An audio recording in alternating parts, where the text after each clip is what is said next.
Assalamualaikum warahmatullahi wabarakatuh. Kami dari kelompok 4 izin mempresentasikan hasil kerja kelompok kami yaitu tentang GNP. Yang pertama saya akan memperkenalkan nama kelompok saya. Yang pertama Saraswati Putri Hadani, absen 17 yaitu saya sendiri. Yang kedua Nur Fadila Kartika Sari, absen 22. Yang ketiga Yulita Amanda Putri, absen 30. Pengertian dari GNP, kalau dalam bahasa Inggris, GNP memiliki arti itu Gross National Product. Kalau dalam bahasa Indonesia, PNB yang memiliki arti Produk Nasional Bruto. Produk nasional bruto adalah total nilai pasar semua produk dan jasa yang dihasilkan dalam satu tahun dengan tenaga kerja dan properti yang disediakan oleh semua penduduk atau warga negara dimanapun lokasi produknya. Jadi, PNB itu fokus pada barang yang dihasilkan oleh warga negara dalam satu tahun. Yang dimaksud dengan warga negara adalah warga negara Indonesia yang bekerja di luar negeri, maka juga dihitung dengan PNB. PNB fokus kepada orang-orang, kepada barang atau jasa yang dihasilkan oleh warga negara di Indonesia, walaupun dia bekerja di luar negeri maupun di Indonesia. Jadi, semisal ada bule yang bekerja di Indonesia, maka tidak boleh dihitung dengan dalam PNB karena dia bukan warga negara Indonesia. PNB di sini fokus dalam kewarganegaraan Indonesia. Yang kedua, konsep produk nasional bruto atau GNP. Produk nasional bruto atau gross national product merupakan nilai produk berupa barang dan jasa yang dihasilkan oleh produk suatu negara dalam kurung nasional selama setahun, termasuk yang dihasilkan oleh warga negara tersebut yang dihasilkan di luar negeri. Contohnya seperti seorang pria dari Indonesia yang menjual pakaian di Malaysia, hasil berupa barang dan jasanya termasuk dalam GNP. GNP di sini memiliki rumus yaitu GNP sama dengan pendapatan warga negara Indonesia dalam negeri ditambah pendapatan warga Indonesia luar negeri dikurangi pendapatan asing di luar negeri. Next, saya dilanjutkan oleh Lala. Ya, terus perbedaan GDP dan GNP. GDP atau Gross Domestic Product atau yang disebut juga Produk Domestik Bruto atau PDB merupakan ukuran moneter dari nilai pasar keseluruhan produk berupa barang dan jasa yang dihasilkan oleh unit-unit produksi dalam suatu negara selama 1 tahun. Sementara GNP atau Gross National Product atau PNB yang dikenal Produk Nasional Bruto secara sederhana dapat dipahami sebagai nilai pasar keseluruhan produk berupa barang dan jasa yang dihasilkan oleh warga negara baik dalam negeri ataupun luar negeri. Jadi kalau GDP itu berdasarkan wilayahnya. Jadi GDP itu di dalam negeri gitu. Dalam suatu negara, baik warga asing ataupun warga lokal itu masuk di GDP, soalnya dia berada di satu negara itu. Kalau GNP itu lebih ke kewarganegaraan. Jadi selama Anda warga negara Indonesia, baik di dalam negeri ataupun di luar negeri, nanti penghasilannya nanti tetap di GNP. Terus hubungan PDB, dan PNB suatu negara, yaitu negara berkembang biasanya PDB-nya itu lebih besar daripada PNB-nya. Terus negara maju biasanya PDB-nya lebih kecil dari PNB-nya. Next.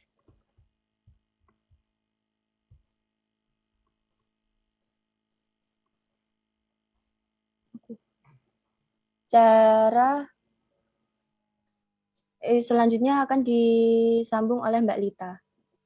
Terima kasih. Baik, terima kasih atas kesempatannya. Saya akan menjelaskan mengenai cara menghitung GNP.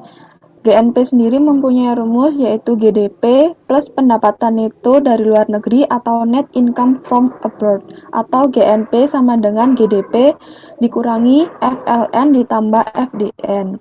Next. Nah, contoh soal dari GNP sendiri yaitu seperti terpampang di layar, yaitu data keuangan negara X sebagai berikut. Gross Domestic Product sama dengan sejumlah penerimaan WNA di dalam negeri sejumlah 163.000, penerimaan WNI di luar negeri sejumlah 163.000, penyusutan barang modal sejumlah 53.000, transfer payment sebesar 20.000. Cara menjawabnya yaitu menggunakan rumus GNP sama dengan GDP dikurangi FLN ditambah FDN, yaitu 400.000 dikurangi 154.000 ditambah 163.000 sama dengan 409.000. Lanjut. Diketahui produk domestik bruto pada tahun 2005 di Indonesia yaitu sebanyak 114,8 miliar.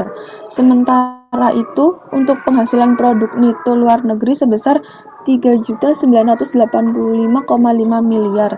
Laba ditahan sebesar 4,6 miliar dan pajak tidak langsung sebanyak 7.894,2 miliar. Untuk besaran iuran asuransinya yaitu 30 miliar. Penyusutan sebesar 5.638,2 miliar dan transfer payment sebesar 6 miliar. Hitunglah jumlah GNP di negara Indonesia. Cara menjawabnya yaitu GNP sama dengan GDP atau Gross Domestic Product ditambah produk neto luar negeri.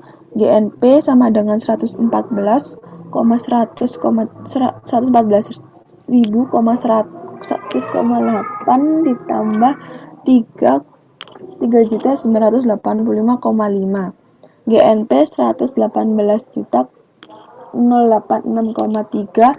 Jadi jumlah GNP di Indonesia tahun 2018 yaitu Rp 118.086,3 miliar. Lanjut.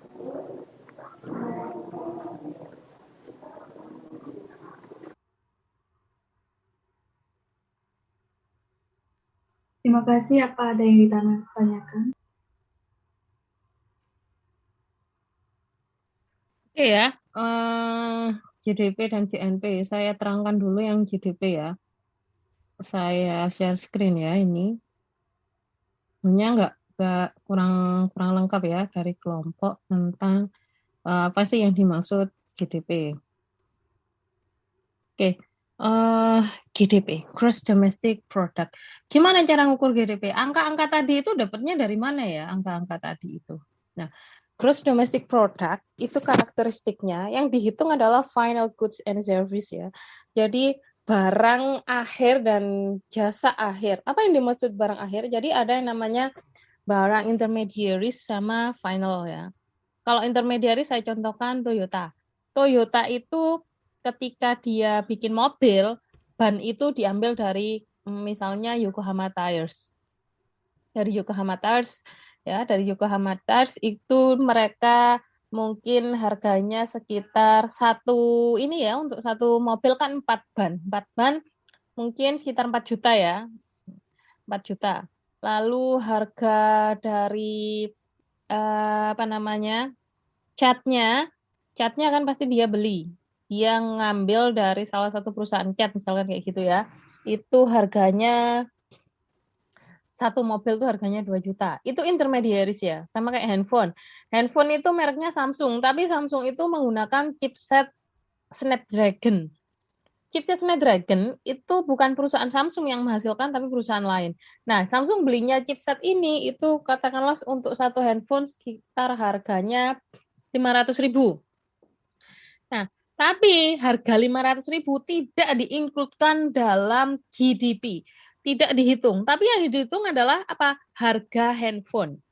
Handphone Samsung berapa sih? 5 juta. Katakanlah seperti itu ya. 5 juta itu kan sudah mencerminkan glass-nya, jadi layar depannya, lalu ada bodinya, chipset, RAM. Nah, itu sudah include itu namanya final goods. Tapi kalau dia masih spare part itu nggak dihitung sebagai produk dan jasa akhir dari GDP. Jadi dia hanya menghitung the final goods and service ya. Contohnya chips yang ada di Apple itu kan sebenarnya also intermediate ya, karena dia ngambilnya dari perusahaan chip yang kayak tadi bilang ya, Oppo, Samsung itu kan Snapdragon. Apple juga punya perusahaan supply sendiri ya, yang menyuplai chipsetnya Apple. RAM-nya Apple pasti berbeda dengan RAM yang dipakai sama Samsung. Nah, itu namanya intermediate ya. The value of intermediate sini ya, the values, nilai dari, saya besarkan ya supaya bisa terbaca. Nilai the value of intermediate goods is not counted in GDP. Value dari harga intermediate itu tidak dihitung dalam GDP.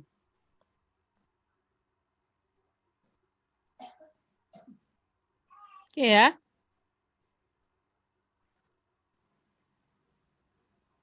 Paham ya dari sini? Bahwa yang namanya yang dihitung itu adalah barang dan jasa akhir. Yang pertama asumsinya adalah seperti itu. Ini juga contoh dari General Motors, misalkan used tires gitu ya, harus membayar $200 untuk tires ya. Dia bayar sekitar 3 juta untuk 4 ban. Sedangkan harga mobilnya itu $24.000. $24.000 itu ya sekitar 250 juta atau 280 juta.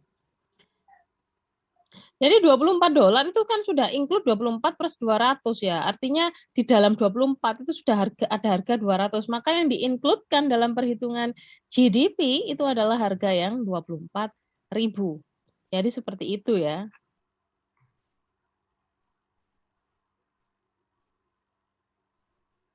Nah, kalau JNP kan ada di ini ya. Ini adalah perbedaan fundamental nanti ya. JNP itu semua yang dihasilkan oleh orang-orang kita tapi berada di luar negeri. Sedangkan GDP itu dihasilkan oleh orang-orang kita tapi di dalam negeri. Nah, saya bedakan ya antara perusahaan dan perorangannya. Sekarang kalau ada perusahaan Toyota berdiri di Indonesia, mana yang dihitung GDP? Apakah produk Toyotanya ataukah wages ya, gaji dari pekerjanya? Ada yang mau jawab?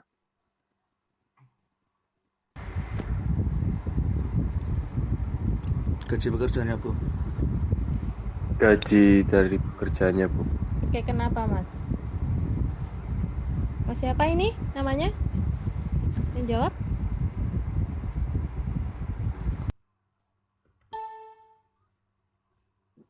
Siapa namanya? Kok menghilang? Siapa barusan yang saya nggak ngecek apa namanya? Yang ngomong partisipannya siapa ini tadi? Saya masukkan ke nilai dulu. Siapa? Dengan siapa ya itu tadi?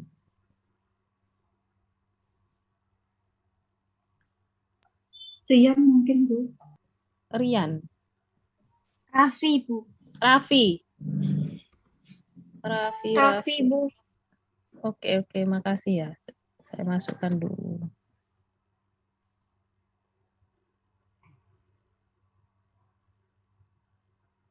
Muhammad Raffi Bagaskara. Oke, gaji pekerjanya karena dia adalah orang kita. Jadi profit atau produk yang dihasilkan oleh Jepang, Toyota, itu masuk GNP-nya Jepang. Paham ya? Produk dari Toyota masuk dari GNP-nya Jepang. Tapi gaji dari pegawai itu masuk ke dalam GDP-nya Indonesia. Itu adalah perbedaannya ya. Jadi harus dipahami antara konsep GDP dan GNP ya. Perbedaannya di sana. Ketika ada perusahaan Astra Internasional, Toyota, Mitsubishi, Wuling gitu ya. Produk-produknya yang di-assembly di Indonesia itu mereka masuk ke dalam GNP-nya negara-negara itu. Tapi tenaga kerja atau faktor produksi yang ada di Indonesia gitu ya, menggunakan menyewa tanah, lalu ada bunganya gitu ya, wage atau gaji itu masuk GDP-nya Indonesia. Jadi seperti itu konsepnya ya. Konsepnya harus kita pahami dulu. Konsepnya seperti itu. Makanya sebuah negara yang disebut maju ketika dia bisa sangat ekspansif ya. Ekspansif itu artinya mereka punya multinational corporation di negara-negara lain gitu ya. Kayak misalkan Shell itu ada di mana-mana ya. Shell itu kan punyanya US, tapi dia ada di Asia. Asia itu termasuk Asia Tengah ya, Timur Tengah, Asia Tenggara, Asia Timur. Ya di mana ada minyak di situ Shell pasti ada.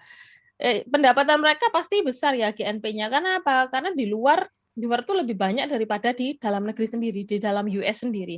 Karena US kan juga nggak punya tambang ya, nggak punya tambang minyak yang seperti ada di Indonesia maupun di Timur Tengah ya. Kalau Timur Tengah kan melimpah banget memang minyaknya. Dan mereka ekspansinya luar biasa. Kayak perusahaan-perusahaan McDonald gitu ya. Perusahaan McDonald itu pemerintah kita dapat apa? Otomatis dapat pajak ya dari profitnya McDonald's gitu. Tapi untuk produk-produk dan yang dihasilkan dia pasti menjadi GNP dari Amerika. Jadi seperti itu. Itu perbedaan antara konsep GDP dan GNP ya, bahwa setiap barang ini dua-duanya sama. Barang yang dihasilkan dalam GNP dan GDP itu harus finals. Tidak boleh barang yang unsurnya dihitung, nggak boleh. Jadi nggak boleh ada penghitungan spare part-nya sendiri, chipsetnya sendiri, bodinya sendiri, lalu ditambah harga jual. Nah itu namanya double counting. Ada penghitungan ganda. Kalau harga HP-nya sudah 5 juta, terus nanti saya dihitung chipsetnya 500.000, bodinya 300.000. Nah, harusnya kan 4 juta sudah include semuanya, tapi itu masih dihitung ditambah 500.000. Jadi 4.500.000 GDP-nya. Nah, itu keliru. Salah perhitungan ya. Karena apa? Double counting, double pencatatan. Jadi kayak gitu. Oke ya, konsep yang pertama paham ya, bahwa harus final goods. Harus harga final. GDP itu harus final good ya. Jadi kayak gitu.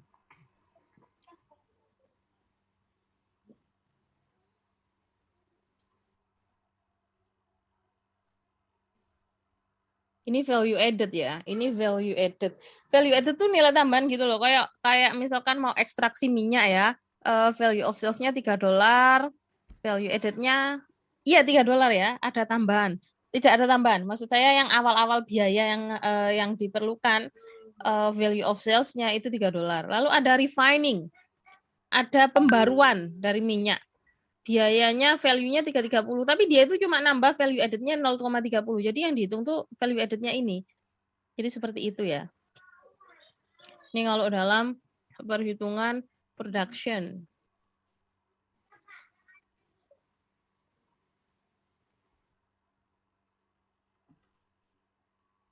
Nah, asumsi yang kedua, exclusion of used goods and paper transactions. Jadi tidak boleh barang itu dihitungnya tuh barang lama.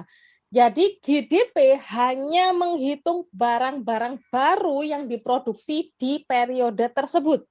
Katakanlah kita sedang mau menghitung, sekarang bulan Oktober ya, sudah mau bulan Desember.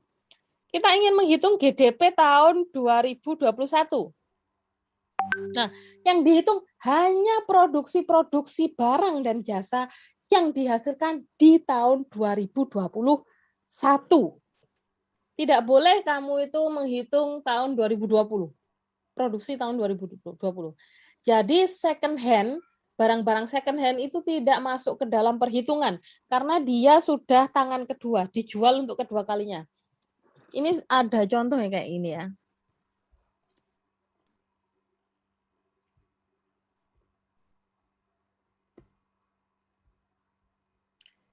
Misalnya rumah ya, similarly a house is counted in GDP only in the time it is built. Jadi rumah itu hanya dihitung ketika rumah itu dibangun. Katakanlah pembangunan perumahan gitu ya, usaha perumahan. Perumahan harganya berapa? 350 juta. 350 juta. Harga pertama 350 juta. Itu yang dihitung. Tapi ketika itu nanti dijual lagi ternyata ya, Misalkan di tahun 2021 harga rumahnya yang dihasilkan itu 1 miliar. Lalu dari 1 miliar ada beberapa rumah yang dijual kembali dengan mendapatkan keuntungan sekitar 250 juta. GDP itu tidak dijumlahkan menjadi 1 miliar 250 juta. Tetap GDP-nya tetap 1 miliar. Jadi seperti itu. Hanya menghitung ketika dia dibangun pertama kali. Ketika rumah itu dijual lagi oleh pemiliknya, dia tidak dimasukkan dalam perhitungan gross domestic product. Sama, GNP juga seperti itu. Dia tidak menghitung produksi pada tahun lalu, hanya pada saat ini saja. Produksi saat ini ya. Jadi hanya produksi saat ini saja. Jadi seperti itu.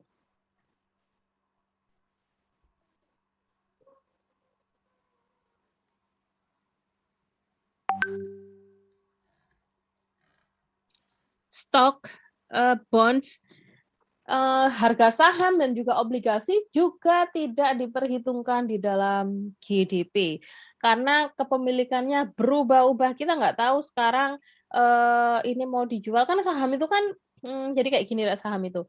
Anda sekarang beli jam 12. Ternyata harganya drop sampai jam 6 sore, drop hingga mencapai 40% sehingga Anda jual. Ada lagi yang beli.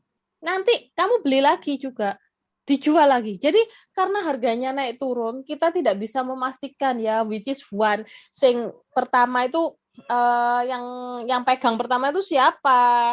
The first one siapa? Lalu selanjutnya siapa? Karena transaksinya sangat fluktuatif sekali. Bonds juga seperti itu. Dia itu pergerakannya sangat-sangat tidak stabil. Jadi dia mengikuti pergerakan time value of money ya, yang setiap menit itu bisa sangat fluktuatif ya, bisa naik, bisa turun. Jadi kayak gitu. Jadi kayak gitu. Akan tetapi brokers ya,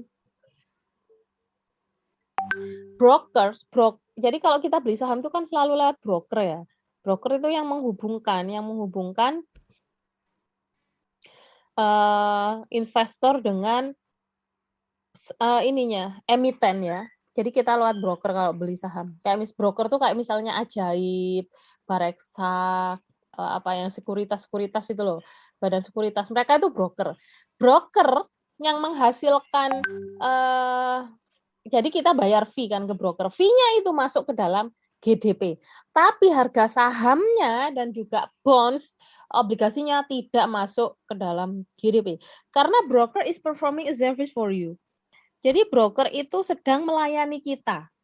Performing a service. Dia termasuk ke dalam barang jasa ya, penyedia jasa. Jadi pendapatan dari brokernya itu masuk ke dalam perhitungan GDP. Jadi seperti itu. Oke, jadi kita ulangi lagi. Yang pertama hanya final goods and service. Yang kedua hanya harga yang pertama. Jadi itu ya. Yang pertama hanya good and service aja. Yang kedua hanya barang-barang dengan harga yang pertama. Jadi kalau resell gitu ya, dijual lagi itu sudah nggak masuk perhitungan.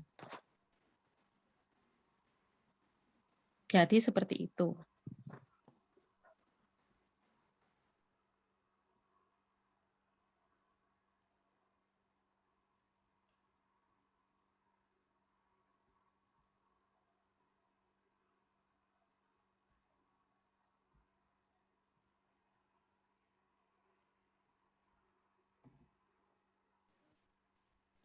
Oke ya, bisa dipahami ya hal-hal yang harus diperhatikan dalam GDP dan GNP. Jadi nanti ketika menghitung nggak akan keliru. Mana ini yang harus dimasukkan? Ada produksi barang tahun lalu, ada produksi barang tahun ini. Mana nih yang mau dimasukkan? Tahun lalu apa tahun ini? Yang jelas tahun ini ya, produksi pertama kali atau tangan pertama.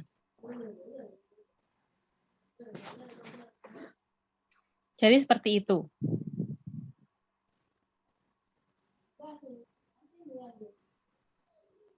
Oke, ada pengecualian lagi ya.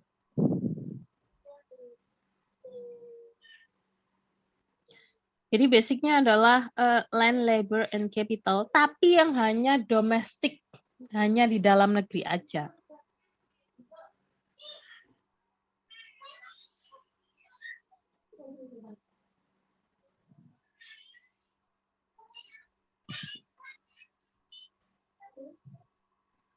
Jadi the output produced by US citizen abroad gitu ya.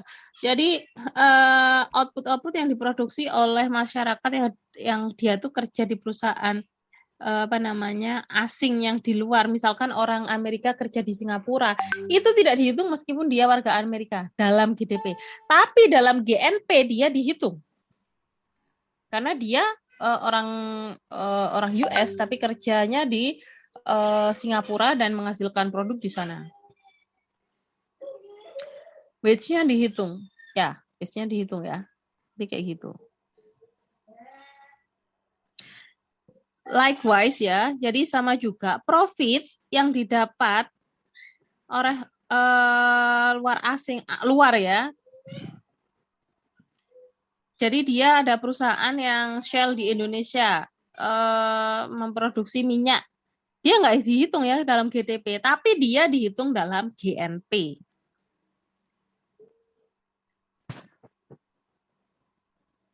GDP kan bagian dari GNP ya. Dia dihitung dari GNP. Karena dimasukkan, karena dia itu orang Amerika tapi produknya menghasilkan output di luar Amerika, itu dihitung.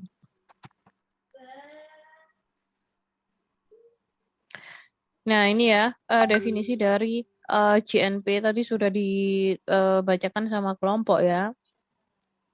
Jadi mengukur output yang diproduksi oleh faktor produksi yang dimiliki oleh negara. Jadi TKI itu hitungannya GNP bukan GDP. Pemasukannya ya besar karena TKI di Indonesia juga lumayan banyak juga kalau kita menggunakan wage-nya dia sebagai perhitungan ya. Jadi kayak gitu. Nah, ini salah satu yang tricky ya, perhitungan yang tricky. Ini perbedaan antara GNP dan juga GDP ya, yang saya ceritakan tadi. Can be tricky, jadi sulit banget untuk dibedakan kadang-kadang ya. Katakanlah Honda itu punya perusahaan di Marysville, Ohio. The plant itu bangunan ya, bangunan aset tetap plant itu, jadi bukan tanaman ya. Bangunan dari Honda itu kan punyanya Jepang. Itu dimiliki oleh Honda Corporation, Japanese firm. Tapi kebanyakan workers employed, jadi kebanyakan pekerja yang bekerja di Honda yang ada di Amerika itu adalah pekerja-pekerja Amerika.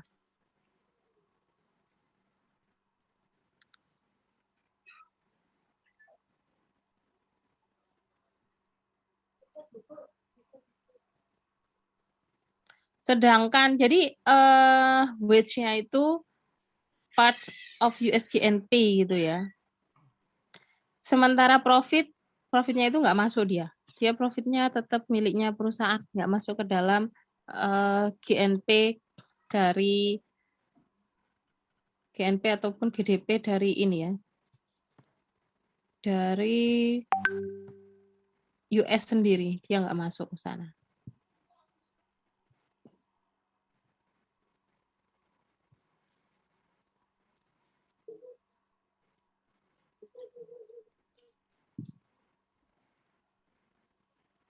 Nah, jadi calculating di GDP ini tadi tidak dijabarkan oleh kelompok ya. Ada 3 pendekatan, pendekatan pengeluaran, pendekatan pendapatan, dan juga sebenarnya ada production, pendekatan produksi. Jadi seperti itu.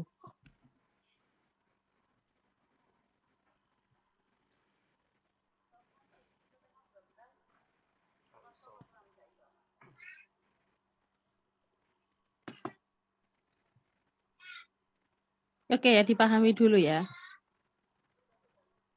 Ini semua jadi buku Rek sebenarnya. Kalau kamu baca sih tahu ya. Saya cuma recap aja apa yang ada di buku. Di bab 19 itu kan juga bahasannya sama semua tentang GDP.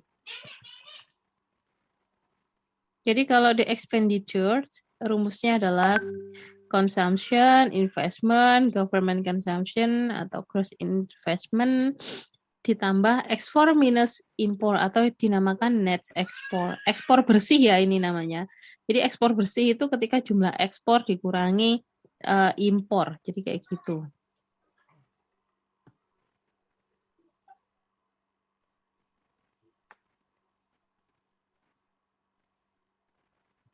Ini adalah pendekatan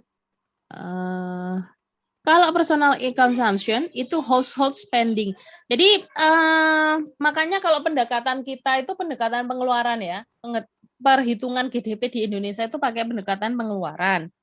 Jadi semakin tinggi konsumsi masyarakatnya, semakin tinggi pula GDP-nya. Jadi seperti itu. Itu kalau kamu jajan naik gitu ya. Jajan itu dalam artian nggak cuma jajan-jajan snack ya, jajan gadget. Jadi ada gadget baru itu kita beli, ada Apple ngeluncurin Apple 13 kita beli, ada laptop gaming terbaru kita beli, tablet Samsung terbaru kita beli, jajan lah istilahnya ya. Kayak gitu itu akan dihitung sebagai GDP ya. Jadi consumption tinggi itu menunjukkan bahwa GDP kita indikasinya juga tinggi. Paham ya? Jadi semakin kita jajan, semakin GDP-nya itu semakin tinggi, Rek. Jadi kalau kita konsumsinya rumah tangga tinggi, itu menunjukkan GDP tinggi. Jadi seperti itu hitungannya ya. Ditambah lagi investment ya. Investasi. Nah, investasinya kamu semakin banyak anak-anak milenial itu sadar investasi ya. Misalkan sekarang kan sudah ada tuh platform-platform yang kamu itu bisa investasi dengan cuma 10.000, Rek. Jadi punya saham tapi investasinya 10.000 tok kamu sudah bisa memiliki saham ya. Karena banyak banget saham-saham yang harganya rendah tapi profitnya juga konsisten. Nah, semakin banyak masyarakat itu yang investasi ya, ditambah konsumsinya tinggi, investasinya tinggi gitu ya. Itu juga menunjukkan bahwa masyarakat tersebut, negara tersebut GDP-nya itu tinggi. Ditambah government consumption atau gross investment ya. Ada konsumsinya misalkan belanja pegawai kayak gitu-gitu ya. Itu tuh bisa tinggi juga. Jadi kayak gitu. Ini kalau pendekatan expenditure, pendekatan pengeluaran.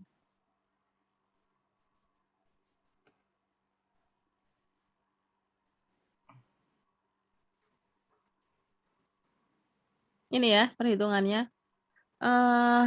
Personal consumption expenditure. Jadi ada durable goods, ada produk-produk yang tahan lama, ada yang nggak tahan lama, dan produk jasa. Perhitungannya ya, seperti ini. Gross domestic investment, investasi di bidang residensial gitu ya, kayak perumahan-perumahan atau non gitu ya. Ada consumption, konsumsi, beli belanjanya pemerintah itu loh maksudnya. Belanja pegawai, jadi belanja-belanja itu juga dihitung ya. Lalu ada net ekspor, jadi ekspor dikurangi impor gitu ya. Ekspornya berapa, lalu dikurangi ngimpor barangnya. Jadi ada ekspor bersih, ditambah ekspor bersih ya. Ekspor bersihnya, ya ekspor bersihnya lumayan minus ya. Jadi ini presentasi sama Indonesia juga, perhitungannya juga sama ya. Karena most of all ya, negara-negara di dunia itu hampir semua perhitungannya menggunakan pendekatan pengeluaran, bukan pendekatan pendapatan. Jadi kalau pendekatan pendapatan tuh nanti udah beda lagi.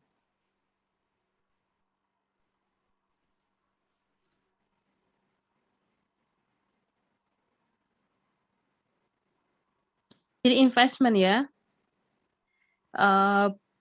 purchase new capital ya, seperti membeli equipment, inventory, beli rumah, beli gedung, beli tanah itu ya, aset-aset tetap itu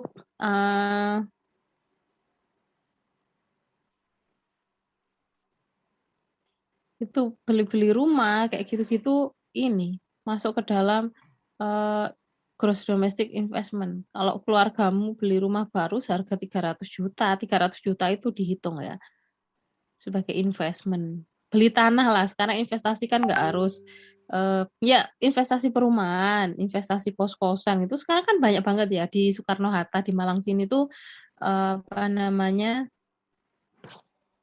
Sekarang jam berapa ini? Apa namanya? Banyak banget orang tuh jualan rumah tapi investasi kos-kosan. Jadi rumahnya itu harganya sekitar kalau di Suhat tuh rata-rata 750 juta ke atas ya. Karena dia itu banyak kamar dan bisa dibuat untuk kos-kosan. Jadi investasinya bukan investasi rumah yang biasa tapi investasi kos-kosan. Nah, itu juga yang apa namanya? Yang masuk ke dalam investasi ya. Jadi seperti itu.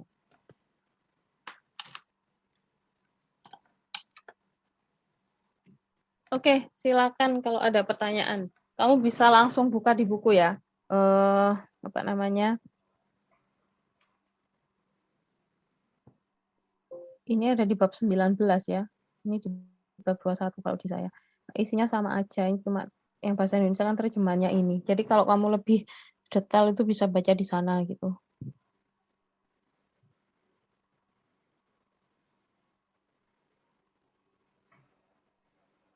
Apartemen buildings ini contohnya ya. Residential investment, apartemen buildings, expenditure by household. Beli rumah baru, beli apartemen kayak gitu-gitu itu masuknya ke dalam investasi dan itu dihitung ya. Itu dihitung. Oke. Silakan. Saya buka pertanyaan sekarang. Jadi ini ada pendekatan apa namanya? Pengeluaran, penghitungan capital ya. Kamu bisa lihat sendiri. Ini pendekatan pendapatan. Ada national incomes, compensation. Kompensasi itu maksudnya gaji ya. Compensation of employee itu gaji. Pendapatan pemilik, lalu ada pendapatan sewa, profit, interest ya, bunga. Jadi kalau menyewakan uang gitu ya dapat bunga, bunganya itu dihitung. Indirect tax minus subsidies. Jadi ada pajak ya, itu juga dihitung. Transfer payment dihitung. Transfer payment tuh mentransfer price kita ke perusahaan anak, misalkan kayak gitu. Jadi surplus of government enterprise, surplus dari perusahaan-perusahaan BUMN itu juga masuk ke dalam pendekatan pendapatan. Jadi kayak gitu. Oke ya, sambil nanti saya jelaskan, silakan kalau ada pertanyaan terkait dengan GDP dan juga GNP yang sudah dipresentasikan oleh kelompok tadi ya. Bu, permisi. Ya. Saya izin berbicara. Untuk kelompok saya itu hanya GNP, Bu. Untuk GDP ada kelompok lain, Bu, yang menjelaskan. Bukannya Makanya babnya kemarin bab 19 ya yang saya share. Satu D. waktu saya lihat di share-sharannya itu kelompok saya hanya GNP, yang GDP itu kelompoknya Vita, Bu. Makanya enggak saya jelaskan GDP, Bu. Begitu, Bu. Mungkin Vita bisa menjelaskan, Bu.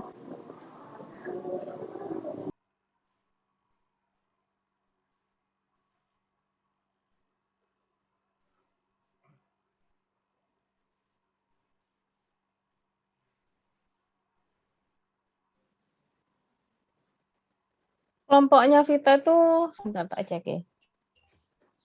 Kelompok saya, Bu. Ya, jadi saya izin mengkonfirmasi, Bu. Kemarin itu memang saya sudah dikabari sama kelompoknya Yunita juga, kalau ternyata materinya dia hanya sebatas GMP. Jadi yang kelompok saya itu membuat materinya persis sama seperti yang di-share Bu Amel beberapa minggu yang lalu gitu, Bu. Jadi pembahasan tentang GNP itu sebenarnya masuk di kelompok saya. Gitu, Bu. Tak cek ininya dulu ya. Harusnya minggu depan tuh kita sudah nggak bicara ini soalnya. Setelah UTS itu udah bukan ini gitu loh yang dibahas.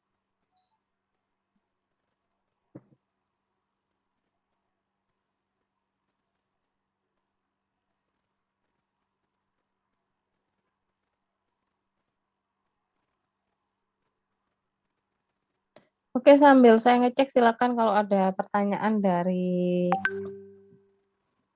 peserta yang lain ya.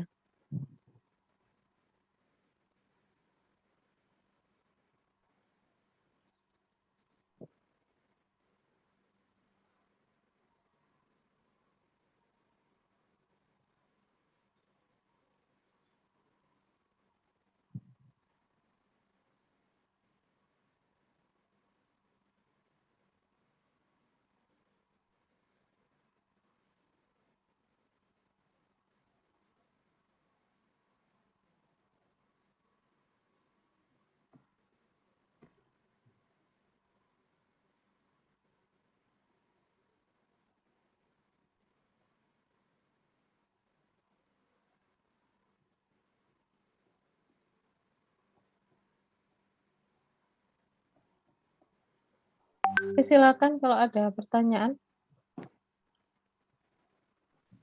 Bu, saya izin bertanya. Nanti mungkin kelompoknya Violeta yang kalau emang fokus ke GDP bisa ikutan menjawab ya. Silakan, namanya siapa? Ya, Ayu, Bu. Ya. Menurut Bu Amel tuh apakah tepat membeli saham tuh saat harganya turun dan investasi apa yang cocok untuk anak kuliahan anti rugi? Terima kasih, Bu. Loh, kok jadinya tanya ke saya, harusnya tanya kelompok ini ya. Dia Ayu Lestari. Iya. Nggak ada investasi nggak rugi ya Mbak ya. Semua investasi itu mengandung risk. Jadi kalau kamu lihat YouTube terus bilang anti rugi itu bohong banget ya. Karena saya juga sudah mengalami seperti itu ya. Saya dulu zaman kuliah, karena itu masuk ke dalam mata kuliah saya ya, manajemen investasi, termasuk cara berinvestasi di pasar saham dan pasar keuangan. Kalau dibilang rugi itu nggak kalau nggak rugi gitu ya. Kalau dibilang nggak rugi itu nggak ada yang namanya investasi itu nggak rugi. Semuanya itu pasti rugi. Ada risknya, ada resikonya ya. Ada istilahnya kayak apa namanya? Ya risiko aja, riskan gitu ya. Investasi saham dan investasi keuangan tuh riskan. Kalau kamu nggak mau rugi ya jangan investasi.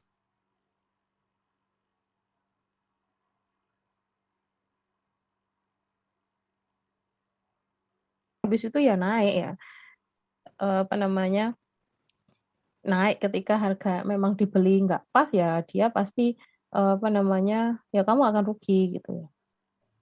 Kalau beli pas harga turun ya pastilah ya. Kalau beli pas harga turun tergantung kondisinya ya. Kalau pas lagi benar-benar drop ya kamu jangan beli. Beli di saat dia itu mau bounce naik, mau bouncing naik kayak gitu ya. Investasi anak milenial ya banyak sih. Kamu mau investasi apa? Investasi keuangan atau investasi yang bentuknya fisik kayak bikin warung kopi gitu ya, tempat nongkrong. Jadi kayak gitu. Ya itu nanti masuk ke dalam perhitungan kalau saya kaitkan ya itu masuk kalau misalkan investasi fisik gitu ya, investasi ya ini investasi fisik dalam artian bikin warung kopi gitu ya. Itu kan masuk ke dalam perhitungan pendapatan nasional sebenarnya. Jadi kayak gitu. Kalau nggak mau rugi ya jangan investasi kali ya Mbak ya.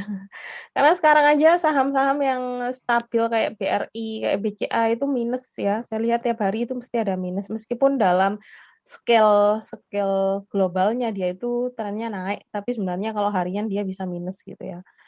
Dalam tren naik itu ada minusnya gitu loh. Jadi kayak gitu sih menurut saya. Ya mungkin teman-temanmu di sini juga ada ya. Kemarin saya tanya anak-anak di kelas lain juga ada yang investasi saham gitu ya.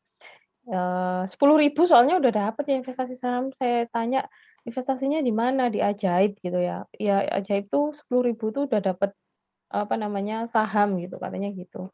Teman-teman saya juga investasinya cuma 100.000 tapi udah bisa beli saham ya. Cuman sahamnya bukan saham yang harganya tinggi kayak BRI itu enggak. Jadi saham-saham yang dia itu baru IPO dan memang trennya juga lagi bagus ya. Akhirnya itu dibeli gitu ya.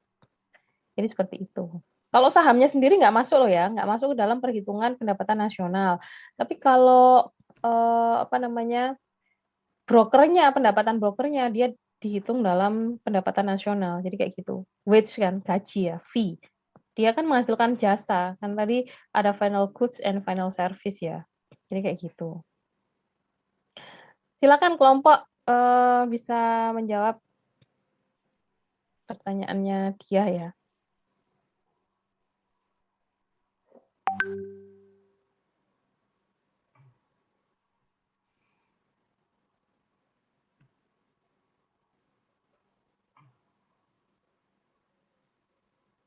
Berarti ini terbagi dua gitu ya. Bab ini tuh dipegang sama kelompoknya Yulita sama Violeta gitu.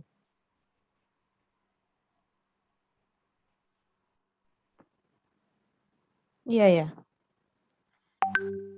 Ya kalau gitu mungkin lebih detail nanti kelompoknya Violeta bisa menjelaskan di apa namanya setelah UTS ya tentang bab ini. Tentang bab ini tuh nanti bisa jelaskan plus nanti saya tambah kasus-kasus untuk bisa dibahas ya supaya nanti perhitungannya ini kan belum menghitung tadi ya nggak ada tadi ada contoh cuman kita belum membahas kasus tentang GNP ya nanti kita coba menghitung juga GNP-nya itu kayak gimana.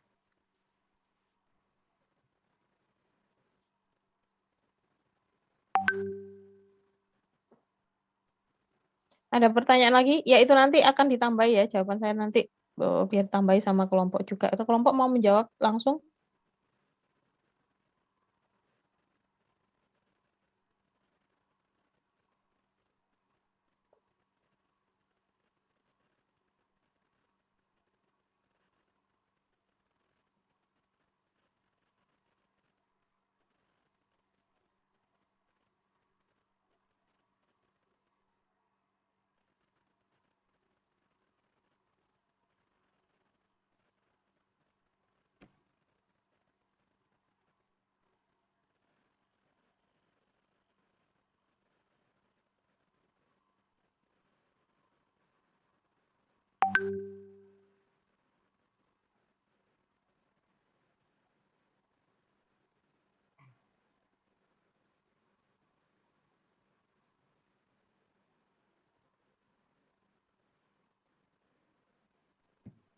Permisi Ibu, apa saya boleh mengajukan pertanyaan? Oke, silakan. Saya ingin bertanya bagaimana cara pemerintah mendata GNP masyarakat yang ada di luar negeri. Apakah ada cara khusus atau melakukan apa kayak pelaporan sendiri untuk setiap orangnya? Oke. Terima kasih.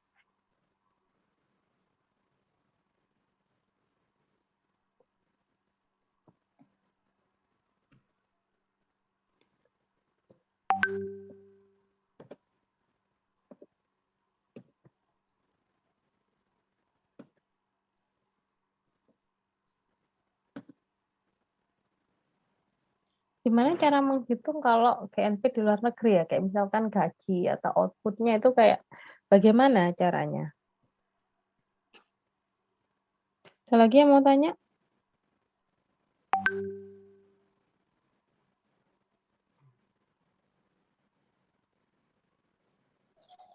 Saya izin bertanya Ibu. Oke, silakan Mas Derik ya. Iya, untuk pengaruhnya GNP ini dalam pendapatan nasional kan Indonesia itu menekankan yang tadi Ibu jelaskan menekankan pada pendekatan pengeluaran itu ya Bu. Untuk pengaruhnya itu di kurva Lorenz itu kan di situ itu pengaruhnya kurva Lorenz ini terhadap jumlah penduduk sama mengaruhi indeks persentase pendapatan itu sedangkan di metode perhitungan dari pendekatan pengeluaran ini itu berbanding lurus sama belanja rumah tangga dan konsumsi itu Bu, rumah tangganya itu terhadap jumlah penduduk itu maksudnya gimana ya? Maksudnya hubungannya Ibu gitu. Oke.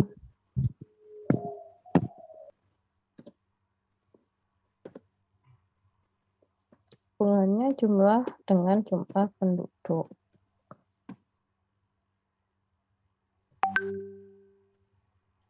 Ada lagi yang mau tanya?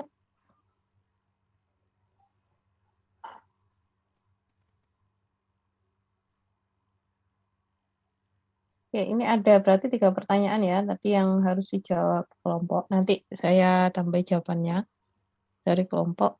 Silakan.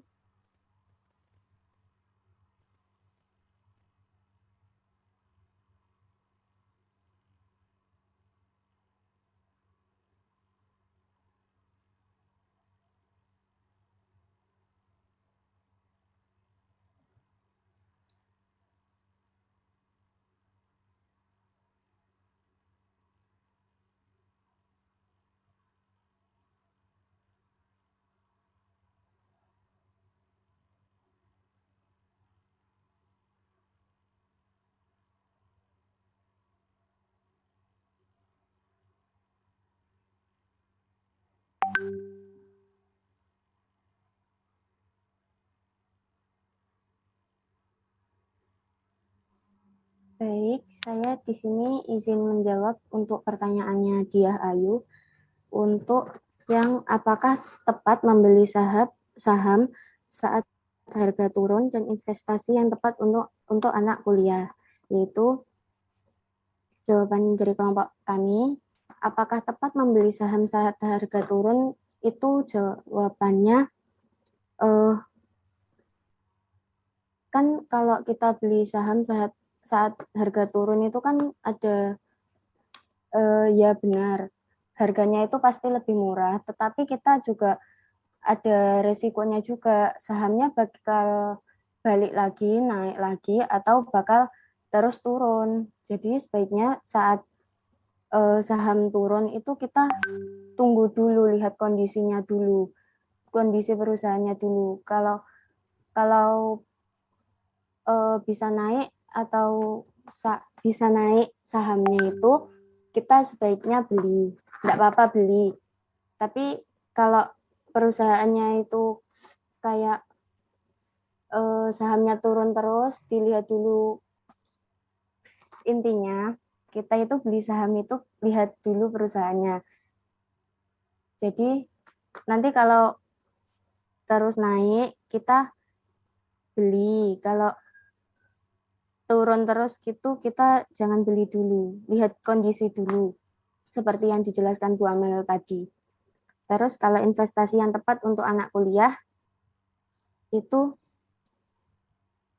menurut kami itu investasi saham sih yang paling mudah, soalnya kan sekarang ada aplikasi-aplikasi penunjang bisa di download di smartphone juga kan. Terus investasi juga sekarang murah, bisa dari 10.000 juga kita udah bisa investasi di saham gitu. Terima kasih. Terima kasih.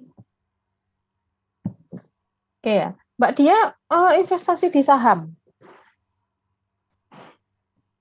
Belum Bu, tapi saya itu kan pengen investasi, cuman kata teman saya itu kalau investasi itu dalam Islam itu tidak boleh, jadi kayak saya itu maju mundur gitu Bu. Oh iya.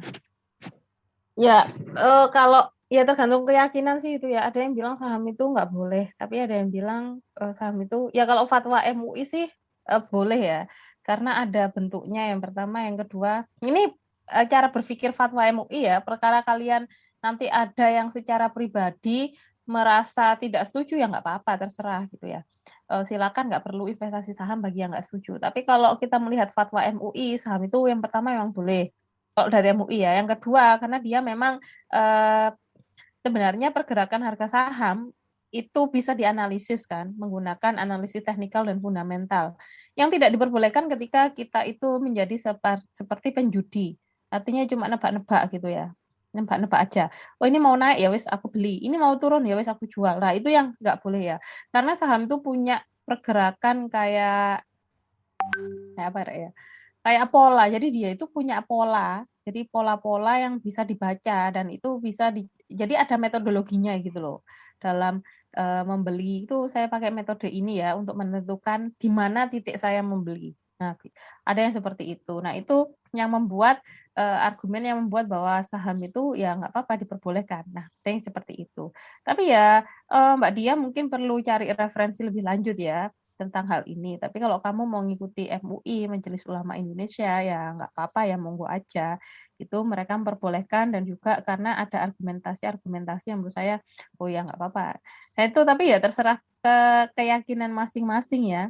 Kalau memang merasa bahwa ini tuh ragu-ragu ya. Kalau ragu-ragu ya mending tidak usah. Kayak misalkan kita makan bekicot tuh loh. Kalau yang jijik kan ya sudah haram ya bagi yang jijik. Tapi kalau yang doyan ya nggak apa-apa ya. Silakan dimakan. Ya, kayak gitu sih. Kayak gitu sih. Jadi seperti itu ya. Seperti itu.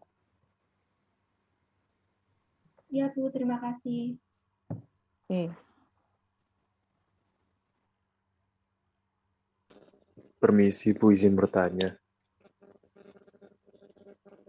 Mas Rian. Kan di negara berkembang produk domestik bruto lebih besar daripada PNB, Bu. Apakah tidak ada kasus di negara maju PDB-nya itu lebih besar daripada PNB, Bu? Terima kasih. Oke.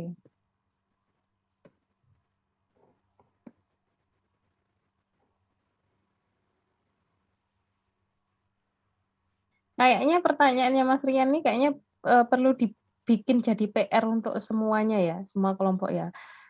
Silakan mencari, kita melihat grafik GDP di negara-negara tertentu ya.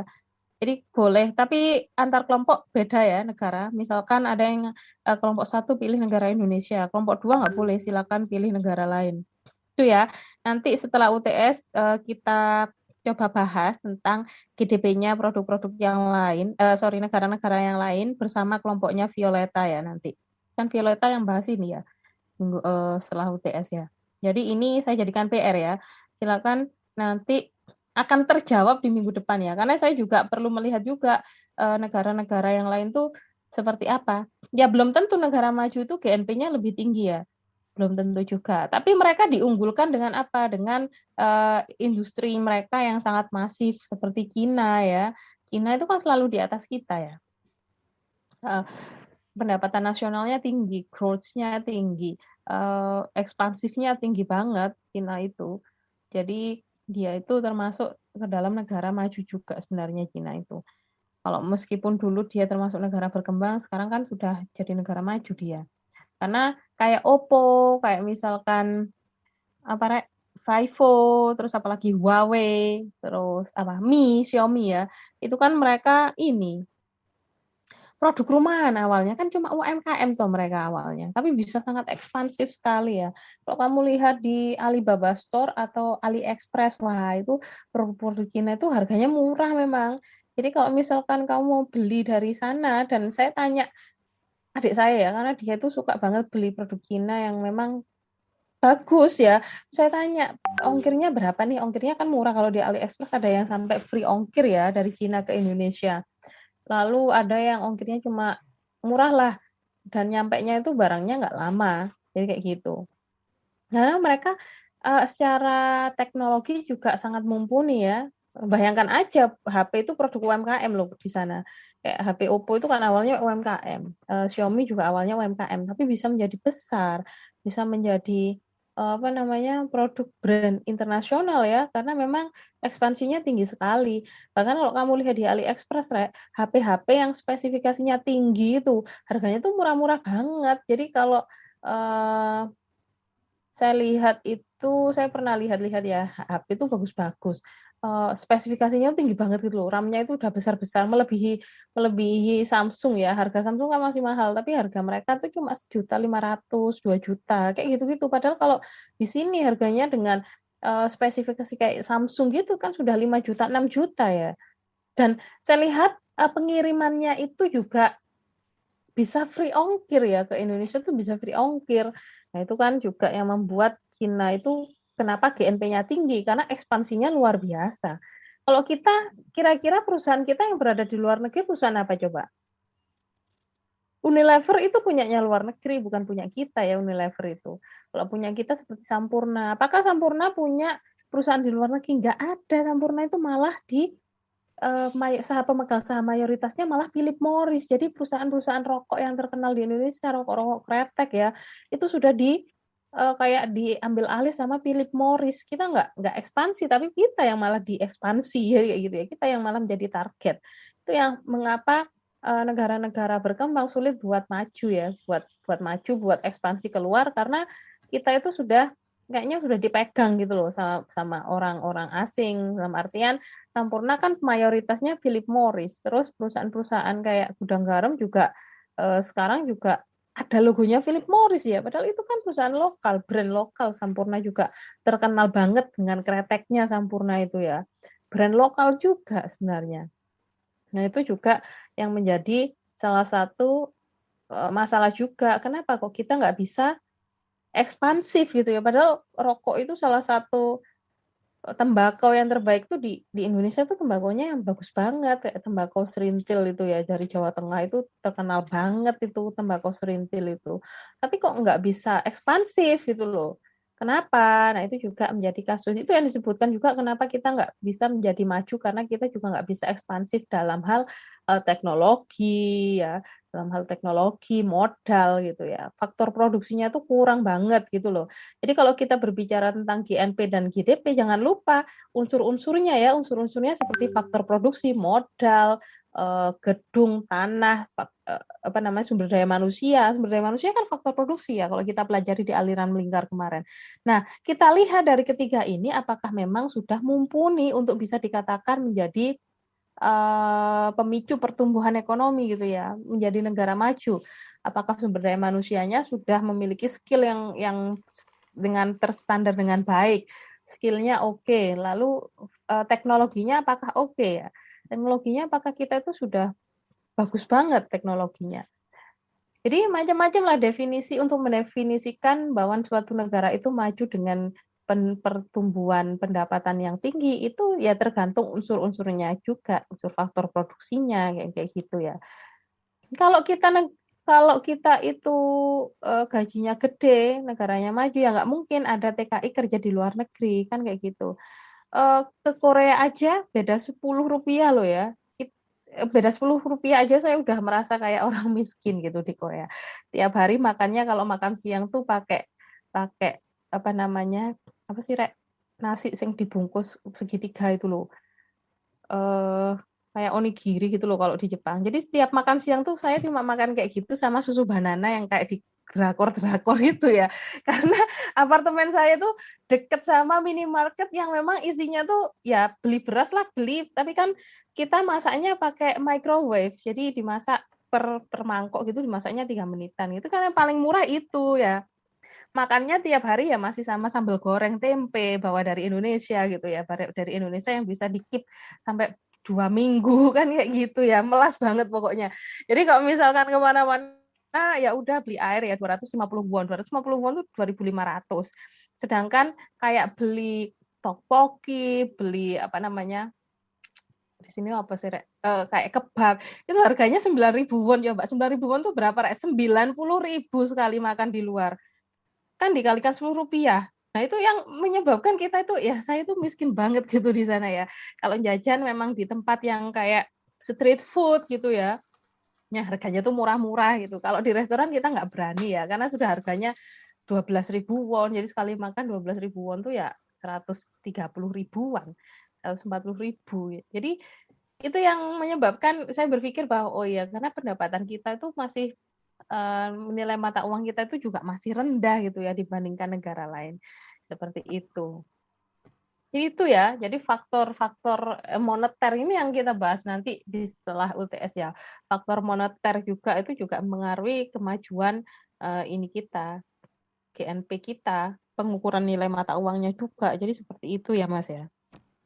Nah, ini bisa jadi PR ya buat kelompok-kelompok lain melihat GNP atau GDP negara-negara. Kamu bisa nyari data ini di internet banyak banget ya. GDP misalkan negara Singapura, GNP-nya berapa, GDP-nya berapa. Cuma lihat itu aja, GNP-nya lebih besar apa lebih kecil ya. Jadi kamu lihat itu aja. Jadi misalkan Inggris, negara-negara, kita coba melihat negara-negara maju kayak misalkan Inggris ya. Inggris, Singapura, lalu apalagi Malaysia. Malaysia itu mata uangnya kan lebih tinggi dari kita. Kita merasa kaya kalau kita ke Filipina. Karena surplus ya. Di Filipina itu kayak kayak dolarku ke Indonesia gitu loh. Satu peso Filipina itu berapa rupiah gitu loh. Jadi kalau liburan murah itu ke Filipina. Jadi liburan ke luar negeri tapi ke Filipina itu murah ya mata uangnya. Terjangkau banget gitu loh. Kalau ke negara-negara kayak misalkan Jepang kan masih bedanya 150 ya. 1 rupiah itu 150 gitu ya. 1 yen 150 rupiah. Kalau Korea 1 yen 15. 1 won 15 rupiah. Beda 1 nol aja sudah mahal banget ya menurut saya. Mahal banget di sana itu. Jadi kayak gitu. Coba kalau ke Filipina itu kita jadi berasa orang kaya gitu ya. Karena surplusnya tinggi banget di sana itu ya. Jadi kayak gitu. Berarti Filipina berada di bawah negara Indonesia dong. Iya, berada di bawah negara Indonesia, benar itu. Pendapatannya pun bisa jadi berbeda. Nah, ini nanti silakan ada 10 kelompok melihat 10 negara yang berbeda ya. Kita lihat negara maju itu Singapura, Inggris, Amerika, terus apa lagi, Rek? Negara-negara Eropa mungkin ya, kayak misalkan Italia, Jepang, negaranya Sultan Timur Tengah ya, UAE, Abu Dhabi, itu ya. Yang coba kamu lihat, ya silakan dibagi sendirilah kelompoknya, jangan sampai sama. Kamu ngambil negara apa, kelompok 2 ngambil negara apa, silakan didiskusikan nanti, dilihatkan perbandingannya antara PDB sama PNB-nya kayak gimana, lebih besar mana nih?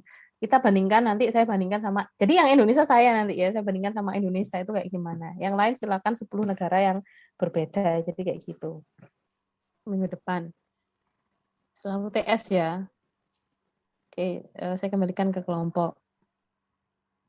Permisi Bu, saya izin menjawab pertanyaan Lydia nomor 2. Oke, Bagaimana silakan.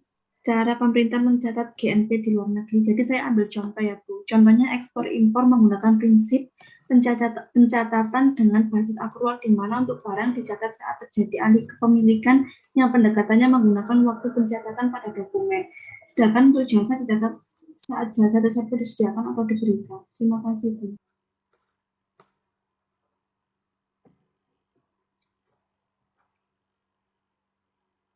Gimana penanya? Iya Bu, saya mulai mengerti. Jadi, ya kan tiap tahun tuh ada pelaporan ya. Baik orang luar negeri maupun dalam negeri kan ada wajib lapor pajak sih. Ya dari situ kan juga bisa dilihat ya. Dan yang melakukan itu kan BPS, Badan Perhitungan Statistik ya, Badan Pusat Statistik ya. Mereka melakukan perhitungan itu, perhitungan tentang apa namanya, dari perpajakan yang juga bisa dilihat nih. Wah, ini penghasilannya satu orang ini sekian nih, domisilinya di luar negeri nih. Pekerjaannya ini itu kan bisa terlihat juga sebenarnya ya. Termasuk perusahaan kan juga wajib lapor pajak ya, wajib pajak badan mereka ya. Jadi itu juga bisa dilihat dari sana juga. Seperti itu.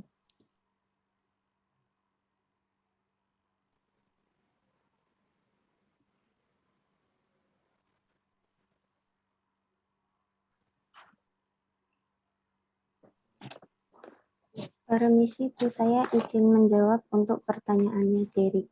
Silakan.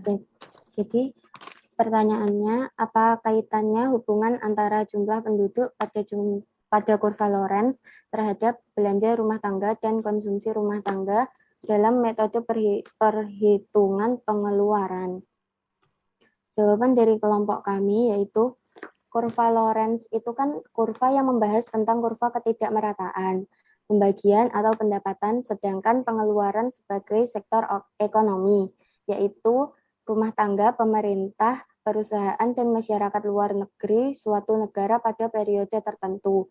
Hubungannya sama mengukur besarnya ketimpangan yang terjadi di suatu negara.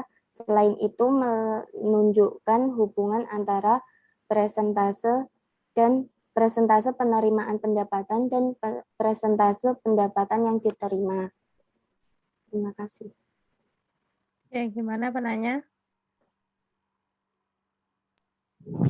Jadi untuk jumlah penduduk itu maksudnya apakah include sama perhitungan belanja rumah tangga dan konsumsi permintaan rumah tangga itu juga?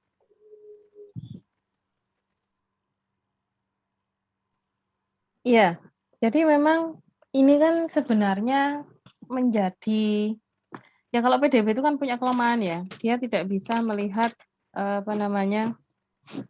salah satu welfare ya, social welfare, ketimpangan tuh nggak bisa. Yang bisa lihat itu adalah kurva Gini ya, kurva Gini sama kurva Lawrence ini. Jadi memang pembagian kekayaan pendapatan, kemerataan itu bisa dilihat dari kurva Lawrence ya. Pertimbangkan jumlah penduduknya berapa. Jadi kayak gitu. Misalkan kita melihat income per kapita. Income per kapita itu kan tidak bisa menjabarkan seberapa meratanya sih pendapatan penduduk. Misalkan ya, IPC-nya Indonesia itu 1 juta. Katakanlah seperti itu ya, income per kapitanya. Tapi 1 juta itu kan dari hasil kayak misalnya kayak gini 10 orang hasil pendapatannya 20 juta. Tapi kan ada yang misalkan orang pertama 12 juta, yang sisanya 1 juta, 500.000, 700.000. Tapi begitu di total jadi 20 juta dibagi 10 itu sama dengan 2 juta. Itu. Tapi itu 2 juta itu kan nggak bisa menggambarkan bahwa ada orang yang dia itu gajinya cuma 500.000. Cuma 500.000 artinya dia di bawah kesejahteraan. Nah, PDB dan per kapita itu nggak bisa melihat hal seperti itu. Dia nggak bisa melihat hal seperti itu ya. Tapi kalau kurva Lawrence ini kan bisa melihat kekayaan dan pendapatan ya. Tadi yang paling kaya 12 juta, nomor 1. Yang paling miskin berapa? 500.000. Nah, ini bisa dilihat nih perbandingannya. Nah, ini ya tidak bisa dikatakan IPC yang 2 juta ini tidak bisa dikatakan bahwa kesejahteraan penduduk ini merata. Karena apa? Karena ada gap yang sangat lebar antara 12 juta ke 500.000, 11 juta 500 loh ya gapnya. Nah, jadi seperti itu, Mas. Jadi penduduk yang kaya ini jumlahnya berapa? 30%. Nah, 30% ini IPC-nya, PDB-nya pendapatannya itu mencapai 500 juta. Sedangkan yang 70% itu cuma katakanlah mungkin berapa? 100 juta totalnya. Begitu ditambahkan, dibagi 100%. Tinggi banget rata-ratanya. Apakah disebut sejahtera? Oh iya, kalau standar IPC di atas ini berarti sejahtera. Gitu. Tapi kalau kita lihat dalam lensa yang kayak misalkan kita lihat dari mikroskop, wah ini ada yang tinggi banget nih, ada yang rendah banget. Jadi nggak merata berarti. Jadi seperti itu. Jadi dia itu seperti pengoreksi ya istilahnya, kayak pengoreksi ataupun ini ya pelengkap dari kelemahan dari PDB ini tadi ya. Kelemahannya seperti itu memang. Makanya PDB sekian itu tidak bisa mencerminkan apakah penduduk itu sejahtera. Apa pendapatan nasional bruto sekian secara teori di atas 5% ya berarti dia sejahtera. Kalau di bawah di atas 50% sekian sejahtera, kalau di bawahnya nggak sejahtera. Ya bisa jadi di atas itu sejahtera ya, nggak sejahtera karena apa? Karena ada gap yang kaya dan yang miskin tadi. Berapa persen penduduk yang dengan pendapatan besar, berapa persen jumlah penduduk yang pendapatannya kecil. Jadi seperti itu ya Mas ya. Kita melihat jumlah penduduk itu dari memang sebagai acuan untuk melihat apakah dalam satu negara itu pendapatan total sekian tuh sudah mencerminkan bahwa semuanya itu pendapatannya segitu gitu loh. Oh ternyata enggak, ternyata ada gap yang lebar tadi, ada yang si miskin yang sangat miskin, ada si kaya yang sangat kaya, ada crazy rich Malang gitu ya, ada yang crazy poor Malang juga gitu ya, ada crazy rich-nya bisa sampai ya misalkan Juragan 99 dia punya jet pribadi, bayangkan itu ya, punya jet pribadi terus dia itu akhirnya jadi CEO-nya Arema juga, berapa duit itu. Tapi kalau kamu lihat crazy poor Malang, berapa sih yang paling poor, berapa sih yang paling miskin di Malang itu pendapatannya? Mungkin less than $1 ya. Kurang dari $1 per hari ya, Pak. $1 tuh 15.000. Bisa jadi sehari mereka cuma dapat 10.000. Siapa ya? Ya contohnya buruh tani. Buruh tani sehari dapatnya berapa sih yang cewek-cewek? Apa digaji, apa dibayar 25.000? Enggak, buruh tani itu ya maksimal 15.000 sehari rek kerjanya itu. Ya kan itu menunjukkan ada gap yang sangat lebar antara orang yang pendapatannya miliaran gitu ya. Berapa persen sih orang yang pendapatannya miliaran ya? Mungkin Juragan 99, si Aca gitu ya, Anugerah Citra Abadi. Terus siapa lagi? Pejabat-pejabat. berapa persentase pejabat dengan jumlah penduduk di Kota Malang kira-kira? Berapa persennya? Mungkin pejabat bisa dihitung mungkin ya puluhan ya, tapi kalau penduduk Kota Malang kan banyak banget, ribuan.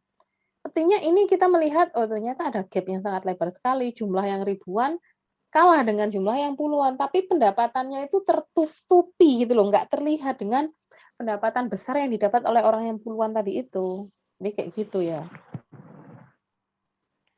Jadi gitu. Oke, masih ada pertanyaan yang belum terjawab dari sini? Tadi ini sudah. Mas Rian ini tadi PR ya, sudah saya jawab sedikit, ini tadi PR.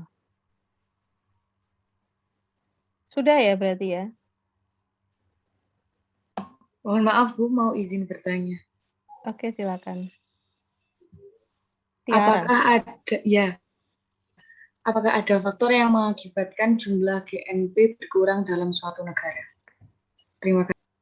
Yes, apakah ada GNP yang menyebabkan berkurang ya di suatu negara? Ya kan namanya pendapatan ya. Pandemi itu menyebabkan hampir di seluruh dunia itu banyak orang yang dirumahkan, produksi yang menurun ya. Italia aja begitu kena gelombang pertama berapa ratus ribu yang mati di Italia. Pendapatan sepak bola, klub sepak bola Chievo Verona itu bangkrut ya. Karena gara-gara pandemi nggak ada penonton, nggak ada sponsorship masuk gitu ya. Itu menyebabkan bangkrut dia itu. Ya GNP-nya sudah pasti turun ya. Barcelona coba ya sampai kehilangan Messi. Coba itu. Penjualan jersinya Messi di seluruh dunia, itu pendapatan terbesar kan dari jersey ya. Dia bikin kayak perusahaan-perusahaan di negara-negara lain itu kan begitu Messi lepas hengkang, ya itu kan akhirnya drop banget ya penjualannya, dia drop, Barcelona penjualannya drop, tiket nggak terjual ya, begitu pertandingan pertama tiket nggak terjual, yang naik malah dari penjualan jersinya Messi di PSG ya. Jadi kayak gitu kemarin, nah ini yang bagi yang suka bola itu bisa dilihat ya, itu mempengaruhi GNP jelas pasti ya, Spanyol ya, GNP-nya Spanyol pasti akan berpengaruh ya, GNP-nya Perancis juga pasti akan berpengaruh juga, karena PSG kan basisnya di Perancis ya dia. Penjualan, bayangkan itu di PSG sendiri ya, di Perancis sendiri jersinya bisa habis dalam waktu hitungan jam kalau tidak salah ya, waktu itu beritanya begitu Messi merilis jersey dia jual ya, Messi, Sergio Ramos sama, tapi yang paling kelihatan ya Messi sama Ramos ya, itu jersinya laris manis. Jersey di luar negeri juga banyak banget yang beli jersinya Messi di PSG ya. Itu menunjukkan adanya pengaruh juga ya dari pandemi, perusahaan yang bangkrut ya, Barcelona bisa dikatakan diambang kebangkrutan waktu itu. Itu menyebabkan penurunan yang luar biasa. Udah Barcelonanya mau bangkrut, Catalunyanya juga drop, Spanyol juga drop ya. Karena bisa dikatakan pusat ekonomi Eropa itu ada di Catalunya Spanyol. Di Catalunyanya malahan ya, bukan di Madridnya. Kalau Madrid kan memang ibu kota. Cuman memang pusat perekonomian Eropa, zona ekonomi Eropa itu kekuatannya ada di Catalunya Spanyol. Ya, ada sekitar 200 investasi apa gitu loh di Catalunya, dan itu ketika Catalunya goyah, ya ekonomi Eropa juga ikut goyah. Jadi kayak gitu. Pandemi ini ya membuyarkan banyak sekali, menghancurkan banyak banget aspek ya di bidang bisnis ya, itu yang menyebabkan GNP juga turun ya Mbak, karena output produknya nggak terjual. Mobil-mobil kayak Toyota, Honda itu juga orang tuh nggak beli mobil di waktu pandemi ya, banyak orang yang nggak beli mobil. Statistik menunjukkan penjualan mobil di waktu pandemi juga drop drastis banget ya, karena banyak orang dirumahkan. Nah itu pengaruhnya ya, pengaruhnya banyak banget ya. Jadi GDP kan nggak bisa melihat itu ya. Social welfare, fenomena sosial, kriminalitas gitu ya. Kriminalitas yang tinggi juga bisa menyebabkan GNP-nya drop gitu ya. GNP drop, GDP drop. Jadi kayak gitu. Ya kita lihat dari unsur-unsurnya ya, unsur-unsur investasi, misalkan dari perusahaannya gitu ya. Jadi seperti itu, semakin aman negaranya, GDP-nya juga mungkin akan semakin naik ya, karena perusahaan akan semakin bisa produksi output karena ada gelombang capital inflow yang masuk dari luar negeri untuk investasi di perusahaan-perusahaan dalam negeri. Nah itu sebenarnya itu seperti sebuah ekosistem yang sangat kompleks antara investasi, investment, dan juga kinerja corporation ya, kinerja perusahaan. Jadi seperti itu Mbak Kiara ya. Baik, Bu. Terima kasih. Jadi sebenarnya kalau kita belajar ilmu ekonomi, Rek ya, kalau sekedar membaca buku itu nggak cukup. Yang harus kamu lakukan apa? Baca berita, baca artikel ilmiah ya, artikel-artikel di Garuda, Garba Rujukan Digital itu kan banyak di sana.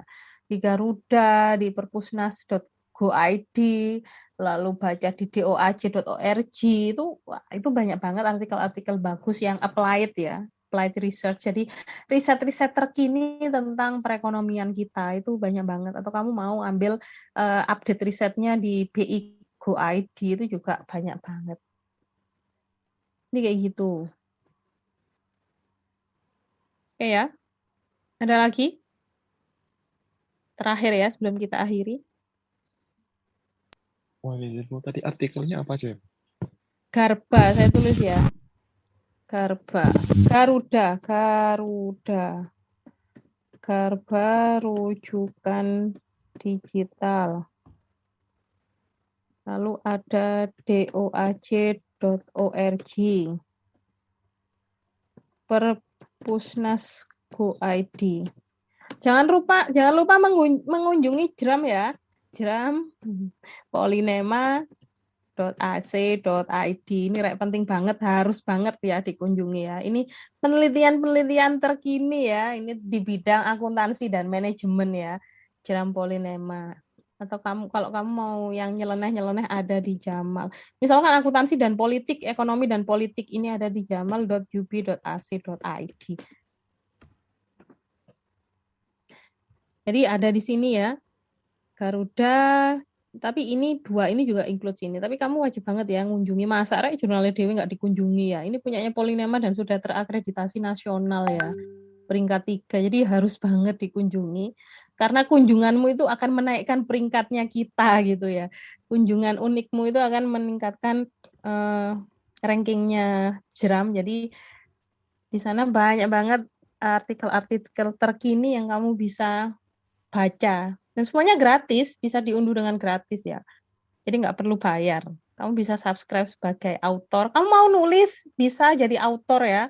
Sebagai author, bisa. Nanti sebagai viewer atau pembaca juga bisa. Jadi kayak gitu. Karena nanti ketika kamu skripsi, kamu wajib banget kan bikin kayak skripsi, dan juga kalau dosenmu mau kamu publikasikan, kamu wajib banget untuk publikasi ilmiah di jurnal-jurnal ilmiah.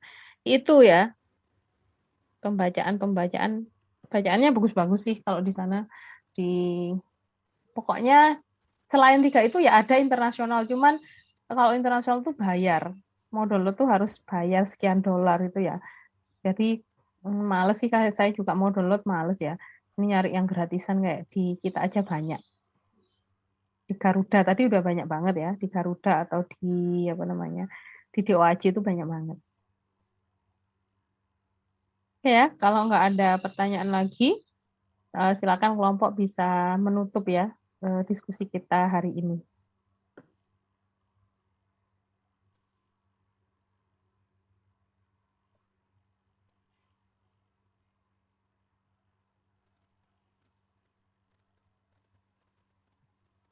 Baik, terima kasih atas kesempatan untuk presentasinya. Dari kelompok saya ucapkan terima kasih banyak untuk teman-teman dan Bu Amel. Saya akhiri, wassalamualaikum warahmatullahi wabarakatuh. Waalaikumsalam warahmatullahi wabarakatuh. Waalaikumsalam warahmatullahi wabarakatuh.